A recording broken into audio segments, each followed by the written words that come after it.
Camino de las Estrellas es una línea blanquecina que forma un brazo de la Vía Láctea visible desde la Tierra.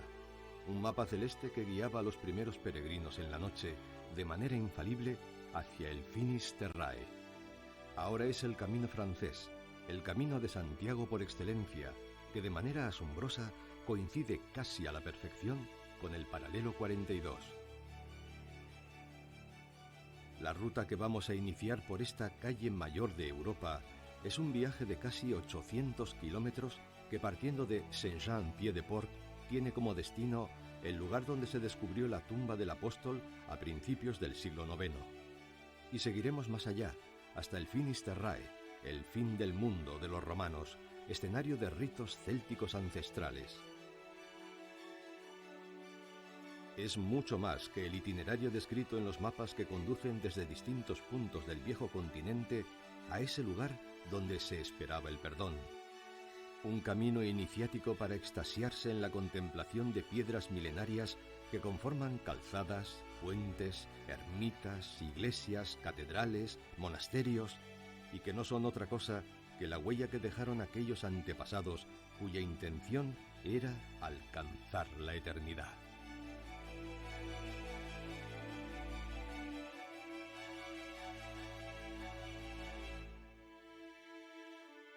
Una ruta de fe, pero al tiempo una ruta de arte y cultura, ecológica y humana, un encuentro con la trascendencia en busca de uno mismo.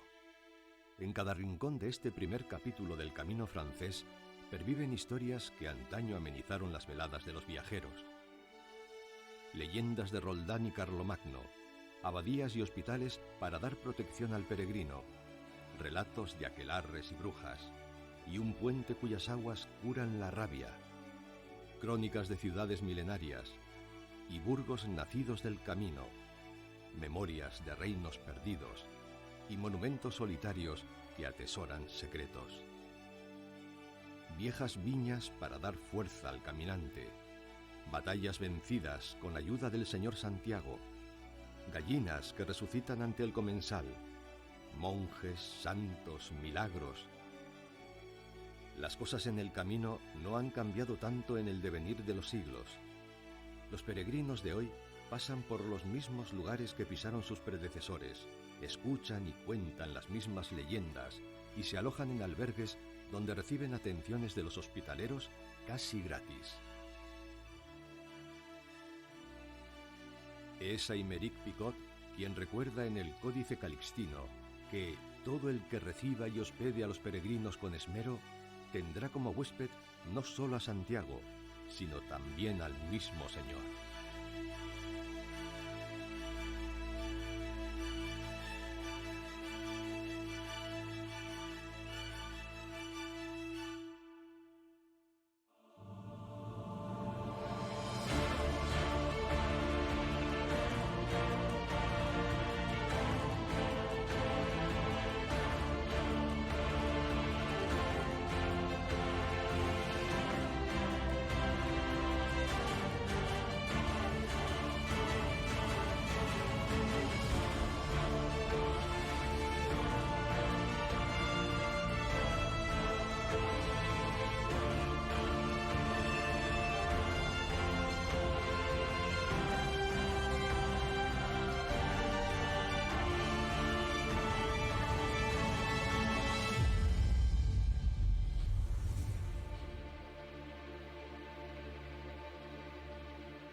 Suele ocurrir en los territorios fronterizos, todo lo que separa y todo lo que une se dan cita en Saint-Jean-Pied-de-Port. Murallas, un río que convierte las casas de sus dos orillas en acuarelas vivas, y dos puentes que lo cruzan. Puertas de acceso a la antigua ciudad fortificada, y una de ellas, la de Saint-Jacques, que es Patrimonio Mundial de la Humanidad.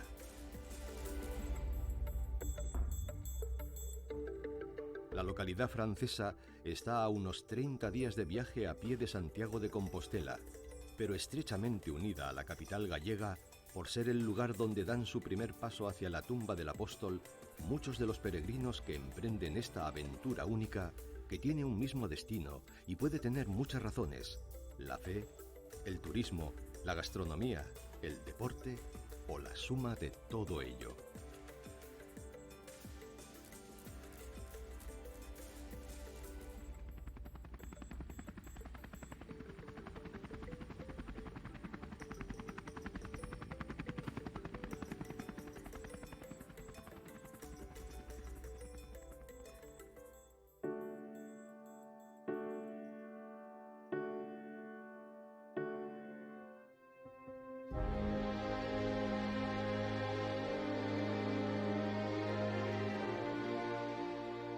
Valcarlos, cuyo nombre ya es en sí una referencia al emperador francés Carlomagno, lucha por ser considerado el primer pueblo navarro del camino. Para avalar esa petición, cuenta en su mismo centro urbano con un grupo escultórico del artista Jorge Oteiza, que simboliza el primer milagro del santo, quien trasladó en una sola noche a un peregrino y al único de los camaradas que lo acompañaban y no lo abandonó, desde los puertos de Cice hasta el Monte do Gozo, ya en Compostela.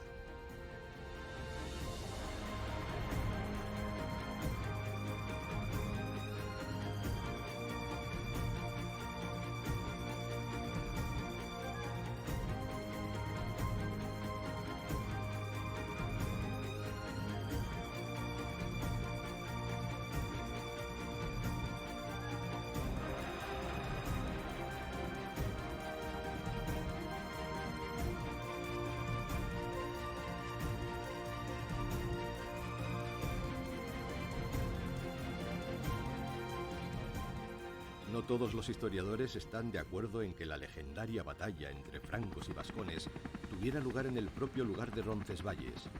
Hay quienes la sitúan en estos mismos desfiladeros de los Pirineos. Aquí fue derrotado el todopoderoso Carlomagno, que venía de ser vencido en Zaragoza y de derribar, en venganza, las murallas de Pamplona.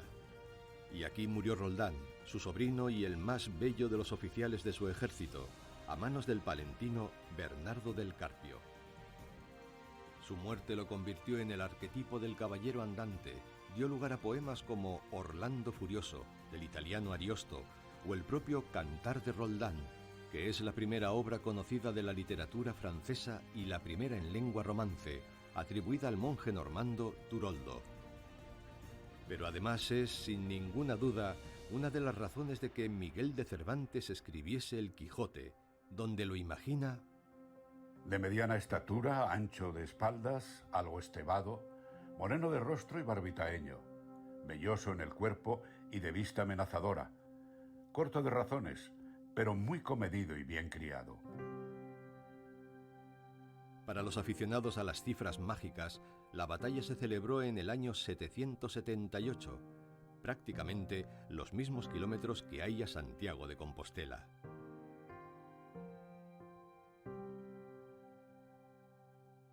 Por el Alto de Ibañeta existe un monumento en honor de Roldán, junto a la pequeña ermita del Salvador, y sobre todo ante las inolvidables vistas de los Pirineos.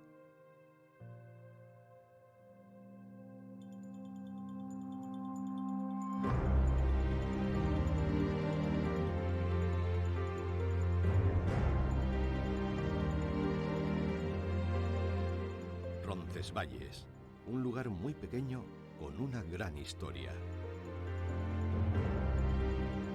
¿Qué es soledad? Para llenar el mundo basta a veces un solo pensamiento. Por eso hoy, hartos de belleza, encuentras el puente, el río y el pinar desiertos. Esto escribe Rosalía de Castro, y muchas personas sentirán esa misma sensación, aunque sea con otras palabras, mientras contemplan los bosques de hayas y robles, a veces nevados, que forman el paisaje natural de Roncesvalles. O tendrán la sensación de viajar en el tiempo al visitar su imponente colegiata de Santa María y su iglesia gótica.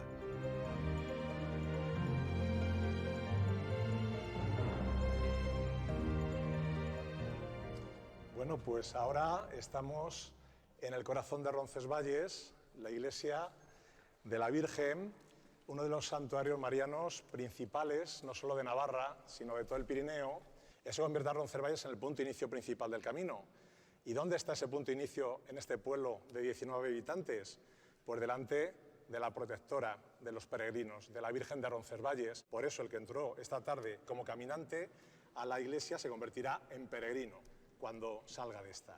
Y qué mejor lugar para empezar el camino que esta iglesia gótica, la primera iglesia plenamente gótica que se levantó en Navarra, la pequeña Notre Dame, la han llamado de hecho porque su plano está basado en el plano de Notre Dame, eso sí, mucho más pequeño, pero yo suelo decir, mucho más encantador, ¿verdad? Originalmente el edificio fue pensado como hospital y lugar de acogida para los peregrinos que al caer la noche buscaban aquí refugio contra las tormentas, el frío y los lobos. El conjunto se construyó entre finales del siglo XII y principios del XIII. Este es el claustro de Roncesvalles y como ves es un claustro con unos contrafuertes, unos pilares muy poderosos, y eso se debe a que en 1600 cayó tal nevada que el claustro gótico, el antiguo, que debía ser precioso, se hundió. Las columnas estrechas no aguantaron la presión del hielo. La tumba de Sancho III de Navarra mide más de 2 metros porque era un coloso que, según las crónicas, espantaba a los rivales con su envergadura. Grande por la altura y grande por sus hechos, porque es uno de los héroes de la batalla de las Navas de Tolosa. Pero es que además el rey, que está en uno de los mausoleos reales más bonitos que hay en España, también se trajo un trofeo muy importante, unas cadenas, las cadenas que, como ves en la vidriera, rodeaban el campamento del rey musulmán, que cualquier navarro que se precie de serlo tiene que valorar estos trozos de hierro con más valor que si fueran de oro, porque encierran el orgullo del valor de los antepasados.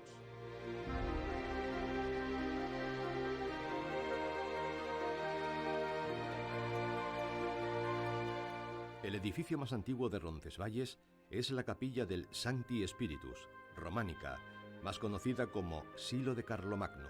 Dice la tradición que se levantó como tumba de los soldados francos que murieron en la batalla de Roncesvalles.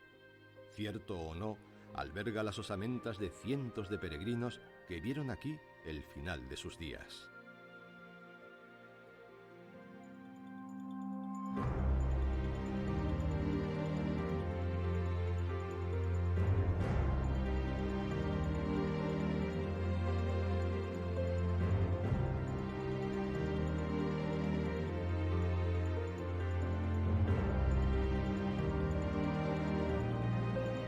Camino de Pamplona, bosques mágicos como el de Sorguiñarizzaga, conocido popularmente como el Robledal de las Brujas, donde se dice que en el siglo XVI se celebraban aquelarres que llevaron a morir en la hoguera a 9 mujeres acusadas de practicar magia negra.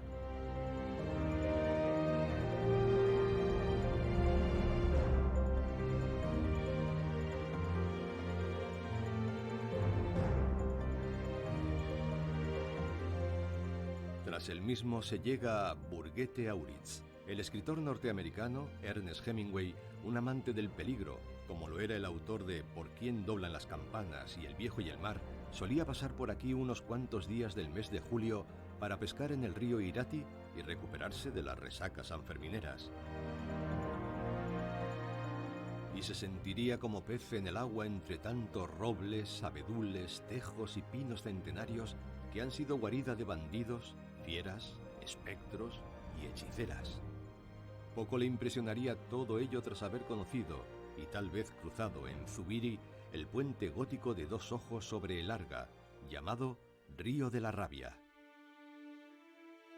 De puente a puente, pero sin cambiar de río, cruzamos el de la Magdalena, otro monumento al gótico, y entramos por él a la ciudad vieja de Iruña, la actual Pamplona, que llevaba allí desde la Edad del Hierro y cambió su nombre en el año 75 a.C., tras ser conquistada por el general romano Pompeyo, que le dio su nombre, como recuerda el geógrafo Estrabón. Por encima de la Jacetania, en dirección al norte, está la nación de los vascones, que tiene por ciudad principal a Pompaelo. Como quien dice, la ciudad de Pompeyo. En Pamplona es una ciudad en su tiempo, siglos pasados, de las más importantes en el Camino de Santiago, cuando, claro, era la capital del Reino de Navarra, que era uno de los 3 grandes reinos de España. Elaboré una guía de arquitectura que me costó unos cuantos años, para lo cual tuve que recorrer en Navarra y cobré muchísima más conciencia de la importancia que efectivamente tenía el Camino de Santiago en esta comunidad y en el territorio, la riqueza arquitectónica, la riqueza urbanística, cómo se había, en definitiva, generado la propia Navarra a lo largo del camino. El Camino de Santiago atrajo a la ciudad a numerosos extranjeros. Pamplona, en el siglo XIV, estaba formada por 3 núcleos urbanos. 2 de ellos eran de peregrinos o gentes que habían llegado a lo largo de los años por el camino y se habían quedado aquí. Llegaron francos, en su mayoría artesanos y comerciantes, que formaron el burgo de San Saturnino, pero también a agricultores de otras regiones de Europa, que poblaron el de San Nicolás. Ninguno se fiaba de los demás, y por eso cada espacio fue amurallado, contaba con fosos, puentes levadizos y bastiones defensivos. Y esta ciudad, que nació amurallada, es una ciudad curiosa, porque hasta 1900 la ciudad de Pamplona estaba encerrada en sus murallas, unas murallas que no permitían construir fuera, y por eso iba creciendo en altura de un modo desconsiderado. El casco viejo está desproporcionadamente alto y oscuro, porque no se podía construir fuera. La ciudad celebró en 1900 una fiesta, cuando se derribaron las murallas, una fiesta real, porque se empezaba a expandir. A la sombra de esas fortificaciones pasó su adolescencia el escritor Pío Baroja, que lo recordaba con cierta nostalgia. Cuando estudiaba en Pamplona, solía ir al parque a tumbarme sobre la hierba y ver pasar, indolente, las nubes. Yo creo que no hay en el mundo nubes más aristocráticas que las de Pamplona. A ras de suelo, sin embargo, también hay muchos placeres para la mirada de las y los peregrinos. La Catedral de Santa María la Real, que se debe en parte al maestro Esteban, el autor de la fachada de platerías de la Catedral de Santiago de Compostela. Navarra llegó a acumular un gran número de edificios de corte religioso sobre todo, pero también de orden civil, en el románico sobre todo, incluso alguno ya en el gótico. Pamplona en estos momentos sigue siendo la poseedora del claustro gótico más importante de Europa, del siglo XIV, en la catedral, es decir, que fue acumulando riquezas en esos momentos cuando Navarra era un reino poderoso. Sorprende la ciudadela renacentista en forma de pentágono, con sus baluartes y rebellines.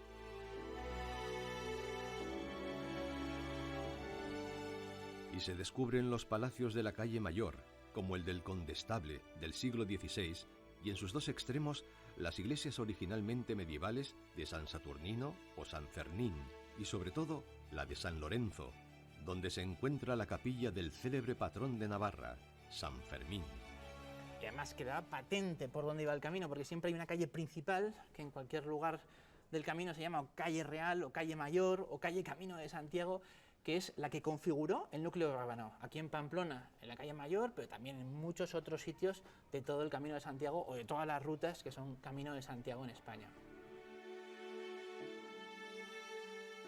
En la primera gran ciudad que atraviesa el camino francés, es oportuno recordar el primer libro de viajes del viejo continente. La primera guía que nos ha llegado a nosotros viene en el siglo XII, que es además la más famosa, el Códice Calixtino. Es un libro, un compendio de temas jacobeos, y el quinto libro, está dividido en 5, el quinto libro es una guía del Camino de Santiago tal y como la conocemos.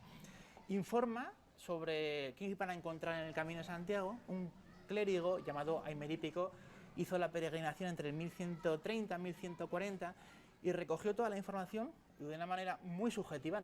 Nos contaba cómo era el camino, lo que le gustaba lo ensalzaba, lo que no le gustaba lo machacaba. Saltando de lo sagrado y monumental a lo mundano, una buena manera de despedirse de la ciudad es perderse por su casco antiguo, que conserva el trazado medieval de sus 3 burgos. Cuenta con lugares entrañables para la consolidación de la amistad entre los buenos pinchos y la entrañable ceremonia pamplonica del poteo. Parece este un buen momento para ocuparnos de un tema que iremos encontrando recurrentemente a lo largo de toda la ruta. Se habla del camino de la cultura y, entre otros, también, cómo no, del camino del vino. ¿Por qué es importante el vino en el Camino de Santiago? O sea, el Codex Calixtinus está lleno de referencia a los vinos desde la frontera hasta prácticamente la llegada a Santiago. El peregrino que llegaba de Europa traía en su zurrón, si ello era posible, los últimos tragos de las últimas cosechas de las tierras que había caminado. Sí, un caminante que venga de Europa va a atravesar todos los viñedos bordeleses hasta llegar a la denominación de origen Irulegui, que es la que está en el Pirineo francés. Entonces el peregrino va a subir penosamente esa cuesta que le lleva a Roncesvalles y se olvida de los viñedos. Se olvida de los viñedos y tiene que llegar a la cuenca de Pamplona para recordar los viñedos antiguos, viñedos medievales, y probablemente la primera representación del vino en el arte que encuentra el peregrino va a ser una clave en un arco del claustro de la Catedral de Pamplona, donde se ve a un trasegador llenando una barrica de vino.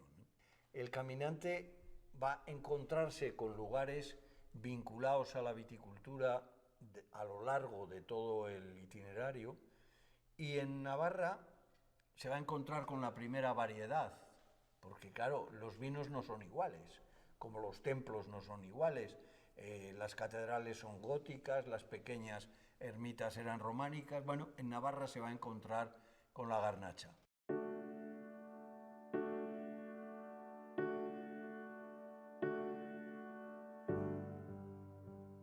Salimos de la vieja Iruña, ciudad de los vascones, dejando a un lado los jardines de la Taconera para cruzar el puente de Acella sobre el río Sadar.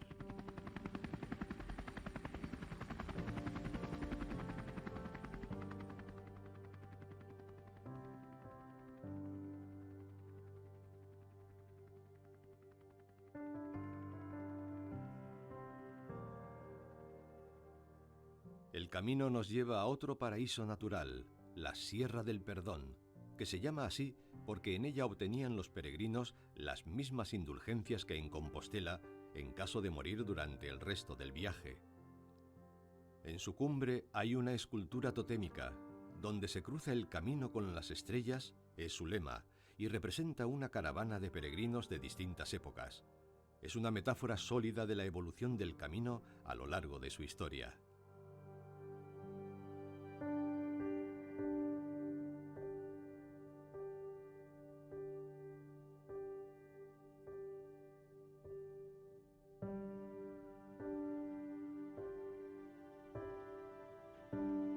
Se van sucediendo poblaciones como Uterga, Muruzábal y Obanos, con su leyenda, transformada en una representación teatral que cada 2 años cuenta cómo Santa Felicia decidió quedarse allí, como eremita, al regresar de Santiago de Compostela.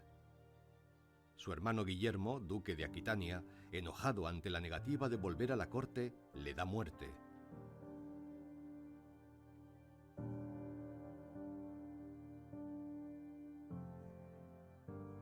Arrepentido, vuelve a peregrinar a Santiago y al volver se queda para siempre en Obanos, llorando su pecado hasta el fin de sus días.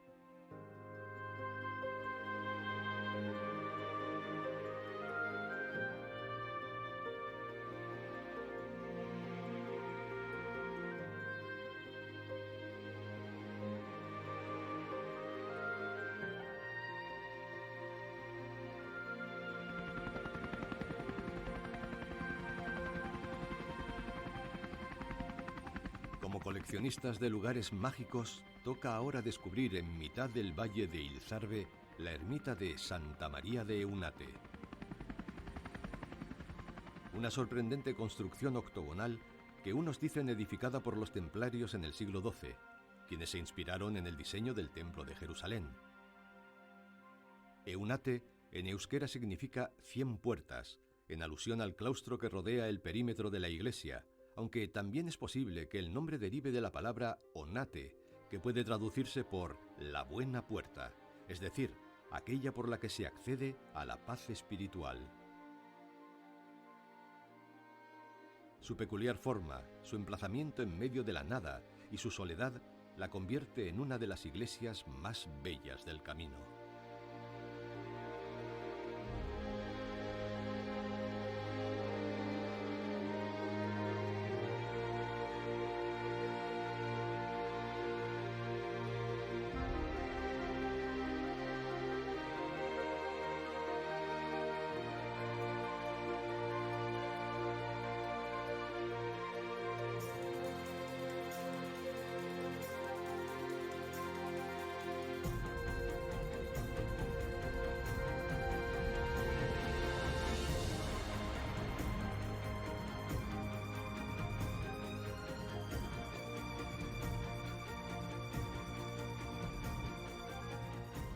El camino atraviesa Puente la Reina, con su puente del siglo XI que la reina Doña Mayor mandó construir sobre el río Arga.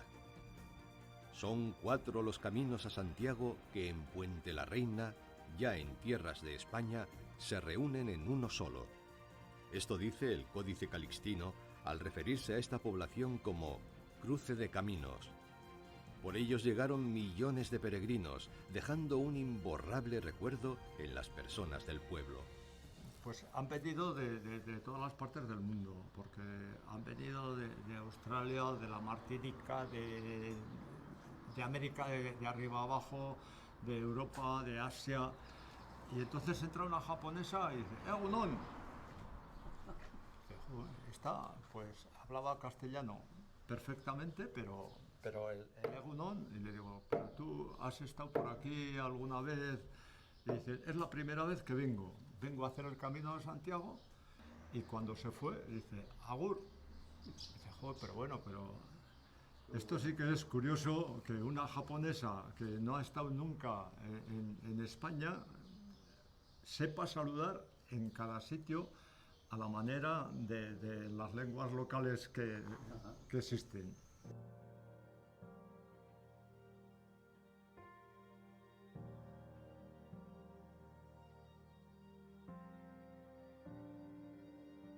La iglesia de Santiago alberga una escultura famosa, el llamado Santiago Beltza, que significa negro en euskera, y se le puso porque su cara era oscura antes de ser restaurada.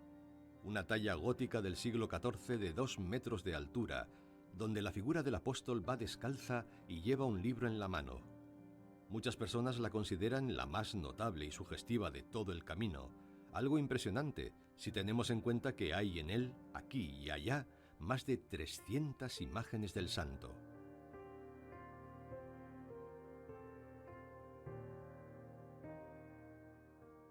La iglesia del Crucifijo conserva algunas de las últimas huellas de la Orden de los Defensores del Santo Sepulcro, que pronto se diluiría tras la muerte en la hoguera de su último maestre, Jacques de Molay, frente a la Catedral de Notre Dame, en París, acusado de herejía, idolatría y blasfemia contra la Santa Cruz, y la ejecución de otros 113 de sus caballeros, pasando sus encomiendas, sus bienes y sus monjes a los hospitalarios.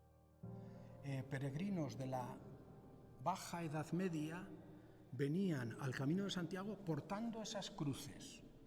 Y precisamente una hipótesis de por qué ha llegado esta cruz aquí, este crucifijo, es que peregrinos alemanes la trajeron oyendo o volviendo de Compostela.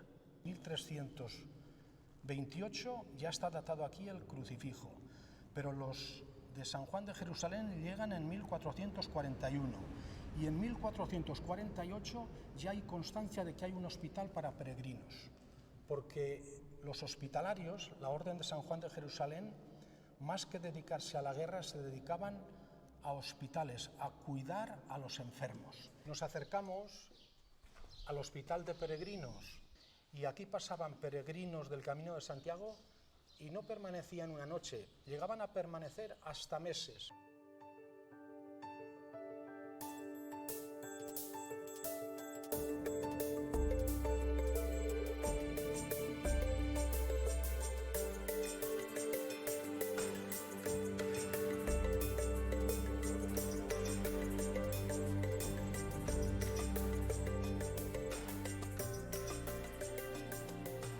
A Estella se la apoda la Toledo del Norte por la cantidad de monumentos que se concentran en ella. Es también la localidad donde se redactó un fuero, en lengua occitana, que se considera el primer código de comercio de la península ibérica. Un documento de gran interés en una época en la que se desarrollaba una nueva clase social que provenía de ese ámbito, el comercio y las primeras industrias, y no ya de la agricultura o el ejército. Quienes lo formaban pronto recibirán el nombre de burgueses. También aquí es una realidad de siglos el vínculo que el camino genera entre peregrinos y vecinos, unos en busca de ayuda, otros con el corazón abierto y el espíritu despierto.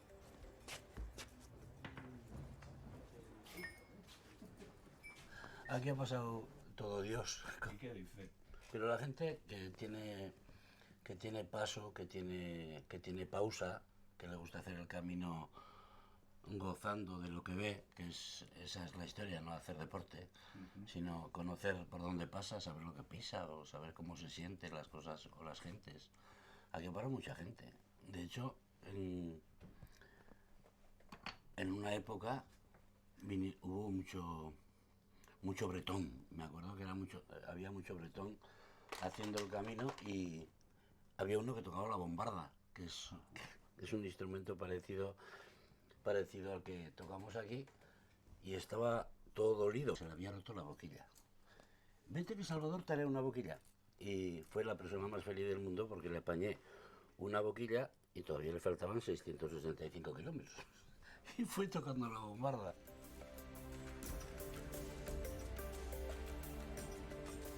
Y muchos de sus habitantes con la generosidad a flor de piel. Sí, tuve un alumno, bueno, he tenido varios, japoneses, algún inglés, pues gente que viene en el Camino de Santiago, y el japonés concretamente, que era Takahiro Kitamura, pues vino, pero no vino aquí, iba haciendo el Camino de Santiago. Y por favor, Carmelo-san, no hablaba ni puñetera palabra de castellano. Como que digo yo que no puedo porque, claro, como voy a tener una persona yo aquí. Como que ya salió ahí fuera, me dice la vecina, oye, un señor llorando ahí sentado. Me dice, oye, pues nada.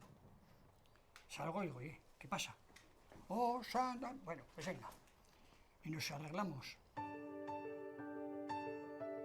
En la ciudad se hace obligado visitar el Palacio de los Reyes de Navarra, junto al río Ega. Muy significativo por un capitel donde está representada la lucha de 3 días entre Roldán, el sobrino de Carlomagno, y el gigante musulmán Ferragut, llegado de Siria, cuya fuerza lo convertía en invulnerable. Y la iglesia de San Pedro de la Rúa, encaramada en un alto desde el que domina la ciudad. Su claustro del siglo XII está considerado uno de los conjuntos de mayor riqueza escultórica del románico navarro.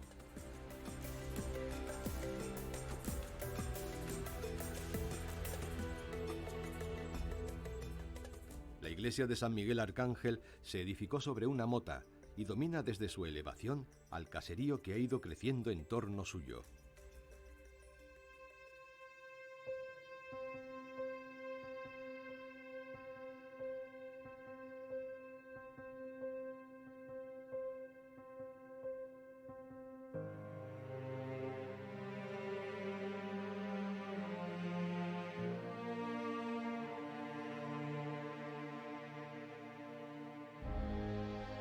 Atrás quedan el monasterio de Santa María la Real de Irache, al pie del Monte Jurra, que fue el primer hospital de peregrinos de Navarra.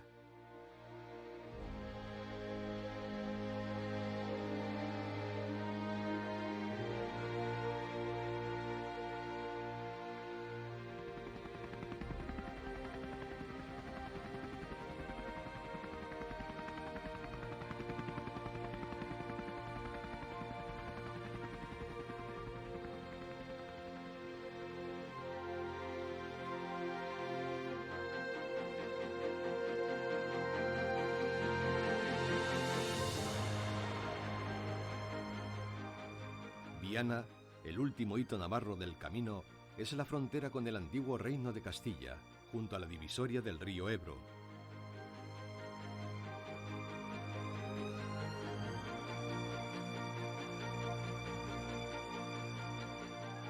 La villa, que conserva gran parte de sus murallas defensivas y el diseño urbano romano, cuenta entre sus monumentos reseñables con la iglesia medieval de Santa María, donde nos encontramos con una lápida que tiene esta leyenda: César Borgia, generalísimo de los ejércitos de Navarra y pontificios, muerto en Campos de Viana, el 11 de marzo de 1507.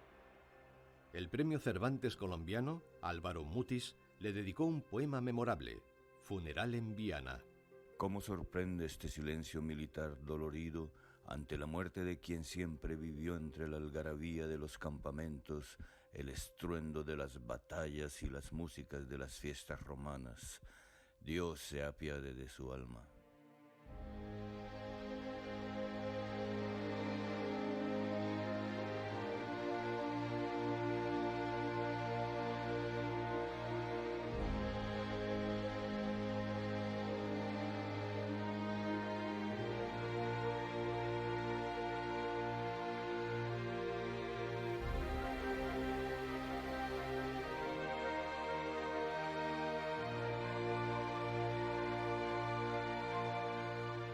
Siguiendo el curso del río Ebro llegamos a La Rioja, la región de los 7 valles y los 7 ríos, un cruce de caminos y civilizaciones que atesora uno de los patrimonios culturales e históricos más ricos de España, aparte de ser una de las capitales mundiales del vino.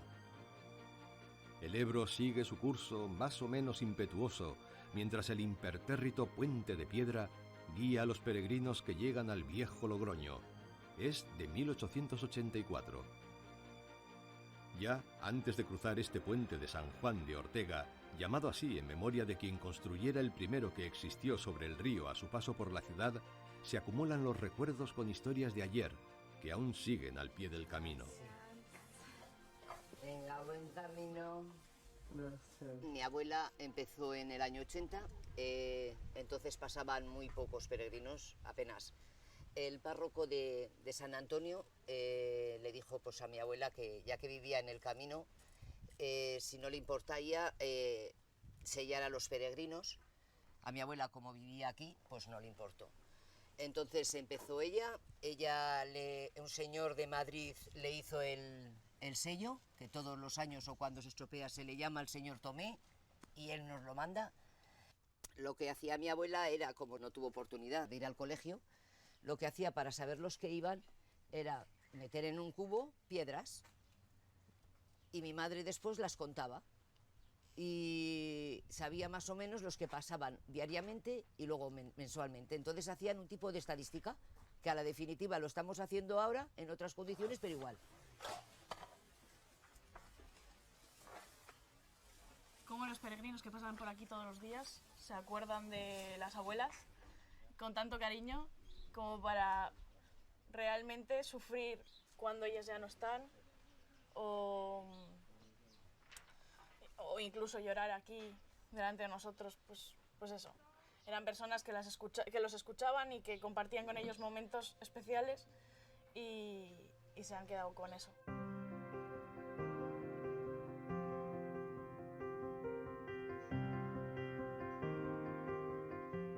En la ciudad es de recibo pasear por el casco antiguo, visitar la concatedral de la Redonda, cuyo origen está en el siglo IX, las iglesias de San Bartolomé, Santa María de Palacio y por supuesto la de Santiago.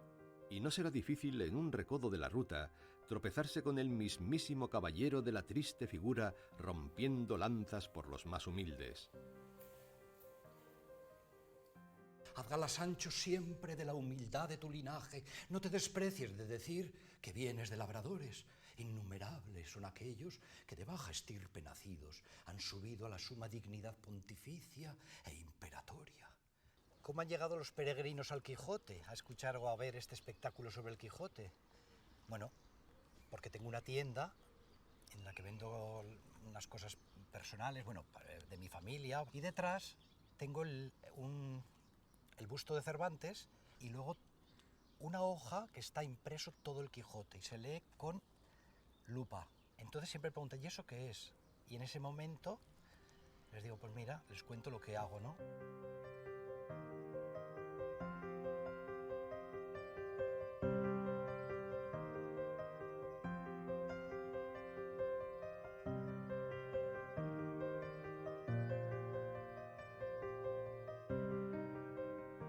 Pero no es posible abandonar la capital de La Rioja sin volver a hablar del vino. Tiene el peregrino al caminar por esta tierra mucho que catar y tanto que aprender. No en vano decía Dante que el vino siembra poesía en los corazones, algo normal en La Rioja. Se encuentra el peregrino aquí al lado de donde estamos con una calle llena de bodegas, ¿no? Con prensas para hacer vino tinto, con prensas para hacer vino clarete. Va a empezar a conocer también la tecnología. Es decir, el peregrino va a ir aprendiendo de vino. Le van a contar milagros, le van a contar leyendas, le van a contar historias, pero el eje espiritual es el camino y el eje material, en nuestro caso, es el vino. Toda esta calle tenemos documentados alrededor de 70 y tantas bodegas en lo que es el Camino de Santiago dentro de la ciudad de Logroño. Y aquí el peregrino va a probar vinos de otra variedad, de la variedad Tempranillo, y va a recorrer las viñas, el paisaje del viñedo, se va a encontrar con las tipologías y las formaciones de las cepas, y se va a encontrar con el primer milagro de multiplicación del vino que se refiere a San Millán de la Cogolla. Acuden a una predicación de este monje eremita que termina siendo santo, y empiezan a llegar gentes y gentes y gentes, y alguno de sus ayudantes le dice: Millán, que no tienen vino esta gente, no tenemos pan. Solo tenemos este jarrillo. Empieza a servir, y todo el mundo quedó saciado y contento. Es el primer milagro de multiplicación del vino, que va a haber más a lo largo del camino.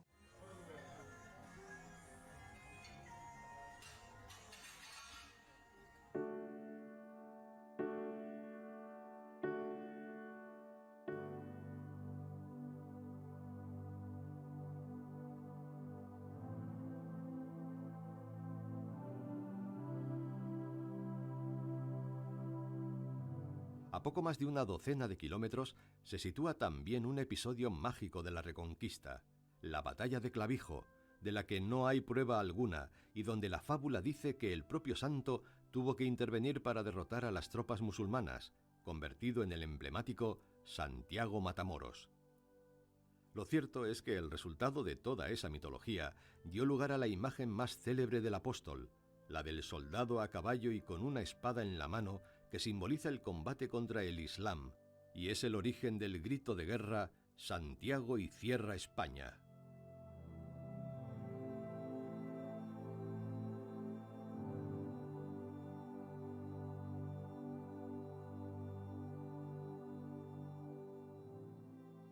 Por Nájera se encuentra el peregrino con el monasterio de Santa María la Real, una de las grandes joyas de la arquitectura medieval española. Esta vez, la leyenda dice que el rey García de Nájera estaba de caza cuando, al seguir la pista de un halcón que había enviado tras una perdiz, encontró una cueva de la que emanaba un gran resplandor. Dentro halló la imagen de una virgen con el niño en brazos, un ramo de azucenas y una campana. Mandó construir allí mismo un templo que incluyese un monasterio y un hospital para peregrinos. Cuando tiempo después el monarca murió en la batalla de Atapuerca, fue sepultado a los pies de la Virgen, en la propia cueva. Dentro del monumento gótico también reposan Doña Blanca de Navarra y don Diego López de Haro, el fundador de Bilbao.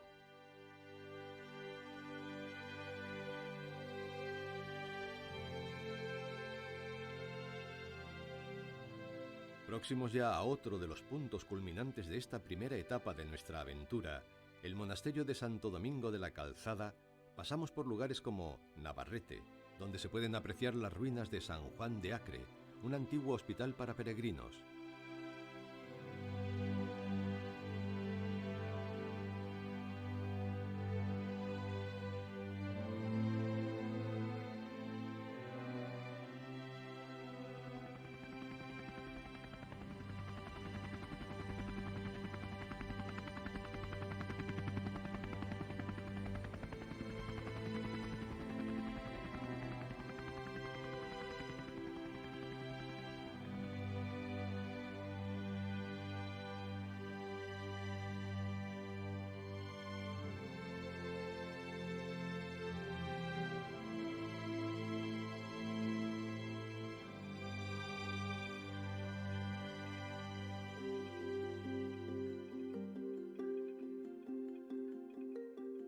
nombre de Santo Domingo de la Calzada es el del hombre que la puso en pie casi literalmente, un ermitaño llamado Domingo García, que se instaló aquí en un encinar que crecía a orillas del río Oja, y para salvar sus aguas y que fuera más fácil el tránsito de los peregrinos, construyó un puente. Y después edificó un templo, un albergue y un hospital que reconfortasen sus cuerpos y sus almas.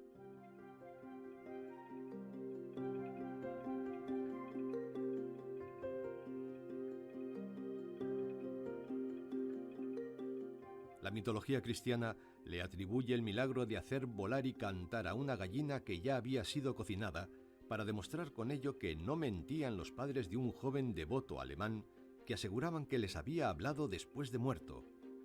«Vuestro hijo está tan vivo como esta gallina que me voy a cenar», se burló el comisario de la ciudad, a cuya casa acudieron a contar el prodigio, y en ese momento el ave que humeaba en su plato resucitó, dando pie a un ripio que se ha convertido en la enseña del lugar.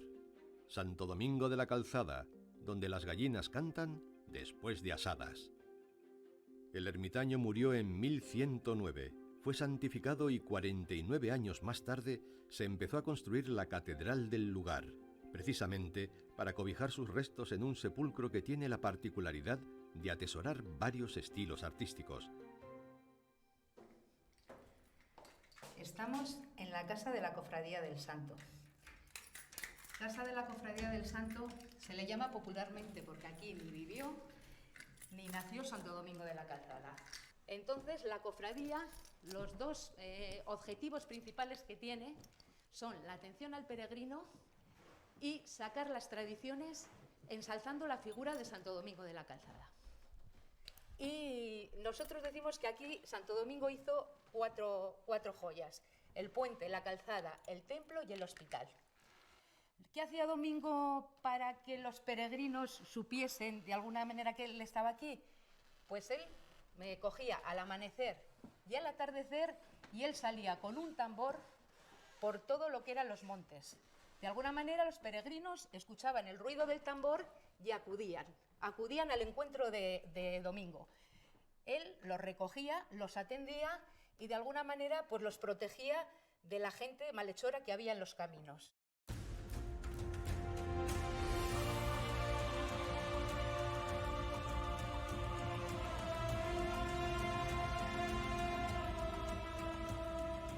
Lo que les venimos contando es parte de las 1001 historias de este camino, en el que todo es mágico y donde nada parece imposible, ni siquiera ver al propio Santiago, o al menos imaginarlo, como lo hace el personaje de otro poema de Lorca que lo ha visto aparecer. Con bordón de esmeraldas y perlas y una túnica de terciopelo, ha contemplado cómo a su paso mis palomas sus alas tendieron, y mi perro, que estaba dormido, fue tras él sus pisadas lamiendo, y les cuenta a quienes le preguntan que era dulce el apóstol divino, más aún que la luna de enero. A su paso dejó por la senda un olor de azucena y de incienso.